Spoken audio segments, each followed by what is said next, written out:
up with y'all, man? Look, bro, before I go out here and work in this yard, hold on, that shit's sticking. There we go. All right. Before I go out here and work in this yard, a couple of things I want to talk about, man. Jaron Boots Ennis versus Terence Bud Crawford. Terence Bud Crawford versus Jaron Boots Ennis, I should say, since Bud will be the clear A side in that fight. Turki Al-Sheikh say he want to make that shit happen soon. He want to make that shit happen soon at 154 pounds. Let's talk about it. And Boots Ennis said he willing to make the fight at 154 pounds. Bud Crawford took a little jab at Eddie Hearn and Boots Ennis because it's like, Eddie Hearn was talking that good shit, talking about, yeah, man, Boots just knocked out a world-class level opponent. But remember, Eddie Hearn was shitting on Terence Crawford when he fought David Avenesian. So, you know, a little back and forth started. And let me just say this. Smash the like button first before I say what I got to say. Smash the like, sub to the channel, share the video.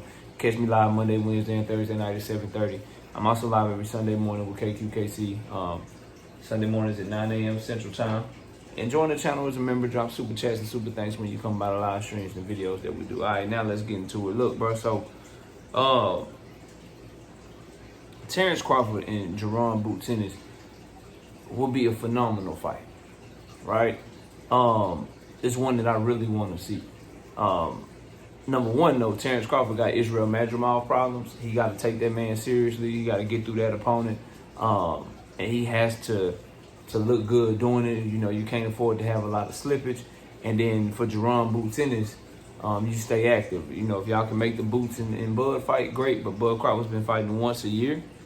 And I don't know if Bud's going to be active like that. And I don't know if Bud would take the fight. Now, maybe with Turki involved for the right amount of money, he'd be willing to step in the ring. You got to get that chicken right to get in the ring with Boots Ennis, because that's a risky-ass fight for Terence Bud Crawford.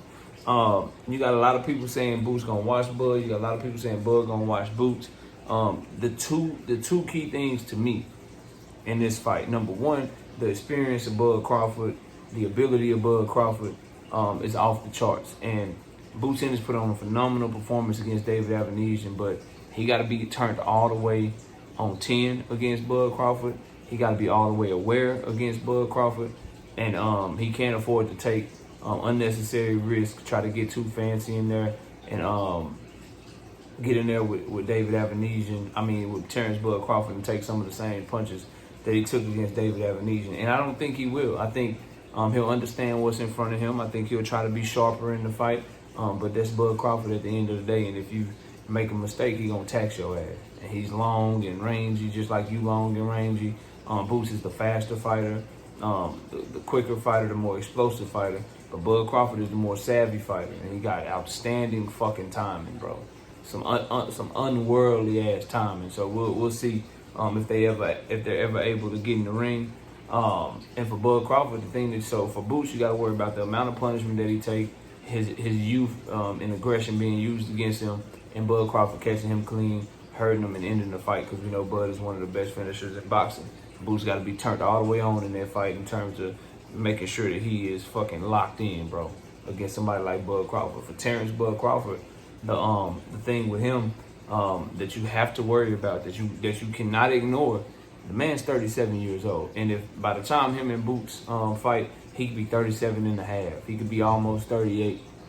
You know what I mean? He could be even older by the time him and Boots fight, if Turki Al-Sheikh is able to make this fight. And Father Time is Father Time, bro. Father Time is Father Time. Like, we still can't forget that, yes, bro, Terence Bud Crawford put on a phenomenal performance against Earl Spence Jr. But this is still the same Terence Crawford whose feet are not what they used to be. This is still the same Terence Bud Crawford who doesn't move around the ring laterally like he used to be able to move around the ring laterally. He has become much more stationary. He's become much more like willing to duke it out with you, willing to brawl with you and bang with you a little bit. And we can't forget that Sean Porter was extremely competitive with Terence Bud Crawford. We can't forget the Mean Machine was competitive with Terence Bud Crawford. We can't forget that he showed some signs of guys being able to fight with him a little bit before the Spence fight. We take that Spence performance and we forget all the other performances before that, where yes, he got some stoppages. He did what he did to those guys and did a great job. But also, those guys were able to compete. They were able to compete with him. So this idea that Bud Crawford fans have that Jaron Boots Ennis won't be competitive, or that Bud Crawford is the fountain of youth, and he's not gonna have any kind of issues with a young, fast, hungry, talented, explosive fighter that's 10 years younger than him, a whole decade younger than him. Boy, you gotta be out your mind, man.